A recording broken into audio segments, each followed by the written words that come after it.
स्वागत है साथी आपको अपने चैनल आर.एस. रमन ऑफिशियल में। साथी कैसे हैं आप लोग? उम्मीद करता हूं आप लोग अच्छे होंगे। साथी आज के पेपर के माध्यम से तमाम वैसे भर्ती जो लंबे समय से सीटेट बीटेट एस्टेट उत्तीर्ण करके शिक्षक बहाली की प्रक्रिया को लेकर के इंतजार कर रहे थे ऐसे में साथी उन सभी शिक्षक भर्तियों के लिए एक बड़ी खबर, एक बड़ी खुशखबरी साथी आई है। आइए साथी बात करते हैं कि आखिर शिक्षक बहाली प्रक्रिया को लेकर के आज एक खबर के माध्यम से कह सकते हैं, एक पेपर के माध्यम से अच्छी खबर आई है कि बिहार में 7वां चरणक शिक्षक बहाली का प्रक्रिया फरवरी से शुरू होने की संभावना है। जी हाँ साथी, फरवरी से शुरू होने की संभावना है। साथ ही यहाँ पर देख सकते हैं अगले माह यानी फरवरी से शुरू होने की संभावना है। तो साथ ही इस वीडियो के माध्यम से बात करेंगे आखिर आज के पेपर में क्या कुछ अपडेट आया। साथ में कह ले तो शिक्षक बहाली का जो प्रक्रिया शुरुआत होने वाला है, किस प्रकार से इसका मेधांक बनेगा, किस प्रकार से आपका सिलेक्शन होगा। साथ में साथ ही डॉक्यूमेंट वेरिफिकेशन की बात जो काउंसलिंग की जो आती थी, आखिर ये काउंसलिंग होगा या डॉक्यूमेंट वेरिफिकेशन होगा, इसको लेकर के बात करेंगे। साथ में मेधांक का निर्माण जो साथी आपका किस नियम से होगा, नियमावली आपकी किस प्रकार से लागू की जाएगी, सारी चीजों को लेकर के साथ ही इस वीडियो में हम लोग बात करते हैं। कुल मिलाकर साथी कह ले तो वीडियो के अंत तक आप लोग जरूर बने रहें ताकि आपको सारी जानकारी आसानी से प्राप्त हो सके। इससे पहले साथी एक छोटा सा रिक्वेस्ट भी होगा आपसे, अगर आपने अभी तक चैनल को सब्सक्राइब नहीं किया है तो सब्सक्राइब करके घंटी के आइकन को जरूर ही प्रेस कर लीजिए। जी हाँ साथी, जैसा कि आप लोग को स्क्रीन पर दिख रहा होगा कि बिहार में 7वां चरणक शिक्षक बहाली फरवरी से शुरू हेबाक अच्छी संभावना। एक मैथिली न्यूज़पेपर के माध्यम से 7वें चरण शिक्षक बहाली की खबर छपी है आज के पेपर के माध्यम से। ऐसे में साथी पटना से समदिया से खबर छपी है, जैसा कि साथी आप लोग को स्क्रीन पर भी दिख रहा होगा। शिक्षक नियोजन के लेल प्रक्रिया होइत सेंट्रलाइज। जी हाँ साथी, इस बार शिक्षक नियोजन की जो प्रक्रिया है बिल्कुल आपका सेंट्रलाइज तरीके से आपके आवेदन लिए जाएंगे। मतलब साफ है कि एक ही आवेदन आपका सारे नियोजन इकाइयों में एक्सेप्ट कर लिए जाएंगे। मतलब साथ ही यही है कि अगर आपने एक आवेदन किया, एक एप्लीकेशन आपने किया, तो जितने सारे नियोजन इकाई, जितने सारे आप जो है प्रखंड को सेलेक्ट करेंगे, वो सारे आपके वही आवेदन आपके सारे में रिक्वेस्ट कर लिए जाएंगे, आपको एक्सेप्ट कर लिए जाएंगे। तो इसके बाद साथ ही बात यह है कि इसमें देखते हैं कि घूमी घूमी के आवेदन से मुक्ति आपको हो जाएगा। यानी कह ले तो जो प्रक्रिया पहले 6ठे चरण में, 5वें चरण में शिक्षक भर्ती के साथ हुआ था कि अलग अलग नियोजन इकाई जाकर के दूर दूर तक जाकर के शिक्षक भर्ती आवेदन को करते थे, ऐसे में इस बार उनसे मुक्ति मिलने वाला है। बिहार में 7वां चरणक शिक्षक बहाली अगला मास से शुरू भ सकैत अछि, यानी कह सकते हैं अगली महीना यानी फरवरी से शुरुआत होने की संभावना है। अब ई साफ भ चुकल है कि 7वां चरणक शिक्षक बहाली के प्रक्रिया सेंट्रलाइज होइत और यानी आब युवा सबके घूम घूम के आवेदन करे के कोनो आवश्यकता नहीं पड़ैत अछि। अभ्यर्थी जाहि जिला में नियोजन इकाई के लेल आवेदन यानी फॉर्म भरब चाहता हुनका वही वास्ते ऑनलाइन सुविधा देल जाती है। यानी कह ले तो जिन अभ्यर्थियों को जिन जिला में अगर आवेदन का फॉर्म अगर भरना है तो उसी जिला में उन्हें जो है आवेदन की प्रक्रिया के माध्यम से उनको वहां पर एक्सेप्ट कर लिया जाएगा। यानी एक ही आवेदन जो आप करेंगे, एक ही आपका आवेदन अन्य सारे नियोजन इकाई अन्य सारे जिला में भी आपके एक्सेप्ट हो जाएंगे। शिक्षा विभाग केंद्रीकृत आवेदन प्रणाली से गंभीरता से विचार कर रहल छे और जल्दी एहि पर फैसला हेबाक उम्मीद अछि। 9वीं से लेकर के 12वीं तक के शिक्षक बहाली और पहली से लेकर के 8वीं तक के शिक्षक बहाली की प्रक्रिया शुरू होत और तमाम ऐसे अभ्यर्थी जो लंबे समय से बिहार में शिक्षक बहाली की प्रक्रिया को लेकर के इंतजार कर रहे थे, ऐसे में सभी अभ्यर्थियों को मौका मिलने वाला है। बिहार में अखन तक शिक्षक नियोजन की प्रक्रिया केंद्रीकृत यानी सेंट्रलाइज नहीं छल, यानी अभी तक जो जितने सारे प्रक्रिया बिहार में हुआ था, प्रक्रिया जो शिक्षक बहाली का था वो बिल्कुल सेंट्रलाइज नहीं था। लेकिन इस बार साथी कह सकते हैं कि अभ्यर्थी सभा के आवेदन देबाक लेल बहुत परेशानी मतलब होता था।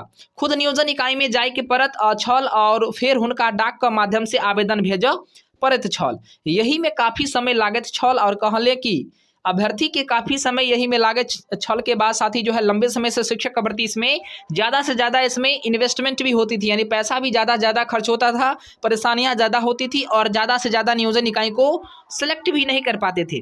ऐसे में इस बार जो है साथी इसका आलोचना भी बहुत सारे राज्यों के माध्यम से शिक्षक बहाली को लेकर के किया जाता था। ऐसे में बिहार के माध्यम से इस बार एक बड़ी खबर, इस बार सेंट्रलाइज तरीके से आपके आवेदन लिए जाएंगे। मतलब एक ही आवेदन आपके सारे नियोजन इकाइयों में एक्सेप्ट कर लिए जाएंगे। अब साथ ही बात आती है कि शिक्षा विभाग के अपर मुख्य सचिव दीपक कुमार सिंह के अनुसार विभागक सोच ई छल की काउंसलिंग भले जो है नियोजन इकाई कर ले, यानी काउंसलिंग आपका भले जो है नियोजन इकाई कर ले, लेकिन आप लोग का कहीं ना कहीं सारी प्रक्रिया आपको ऑनलाइन तरीके से होगी, सेंट्रलाइज तरीके से होगी। यानी मतलब साफ है कि डॉक्यूमेंट वेरिफिकेशन जिस नियोजन इकाई में आपका काउंसलिंग होगा, यानी जिस नियोजन इकाई में आप जो है आवेदन किए थे, जिस नियोजन इकाई में आपका सिलेक्शन होगा उसी नियोजन इकाई में आपका डॉक्यूमेंट का वेरिफिकेशन होगा।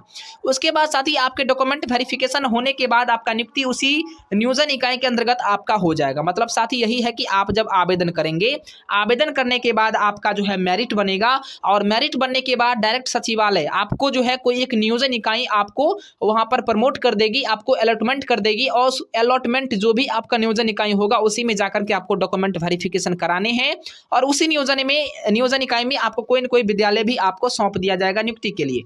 मतलब साफ है कि बिल्कुल जो इस बार अच्छी व्यवस्था आने वाली है बिहार के शिक्षक बहाली के प्रक्रिया में। शिक्षा विभाग के प्रमुख सचिव भी इसको लेकर के जो है पूर्ण तरीके से गंभीर दिखाई पड़ रहे हैं और कह ले तो आखिरी दौर में लंबे समय से शिक्षक का भर्ती जो छठे चरण की बहाली प्रक्रिया थी, समस्या भी उनको देखने को मिला था।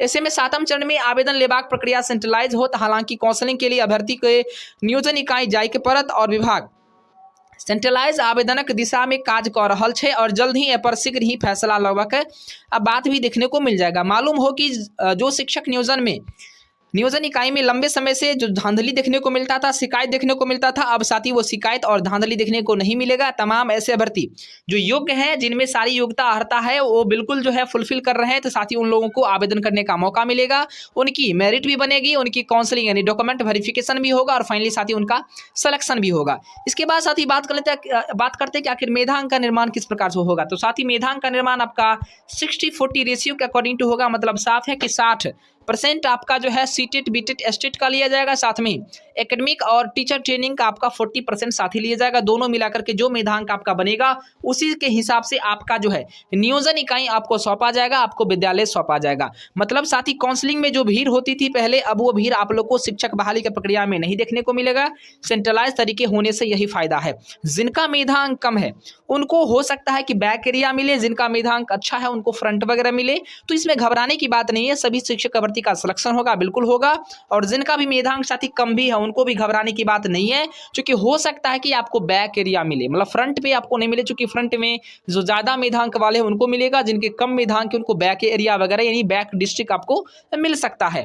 तो कहीं ना कहीं साथ ही शिक्षक बहाली प्रक्रिया को लेकर के आज के एक अखबार के माध्यम से एक बड़ी खबर आई है कि फरवरी में हो सकता है शिक्षक बहाली का प्रक्रिया शुरुआत। तो ऐसे में साथी देखने वाली बात यह होती कि आखिर ये प्रक्रिया फरवरी में शुरुआत हो जाता तो तमाम अभ्यर्थी के लिए बहुत बड़ी खुशखबरी होगी और कहीं ना कहीं अभ्यर्थी के लिए इससे बड़ा खुशखबरी हो ही नहीं सकता, क्योंकि लंबे समय से इसी को लेकर के शिक्षक भर्ती इंतजार भी कर रहे थे।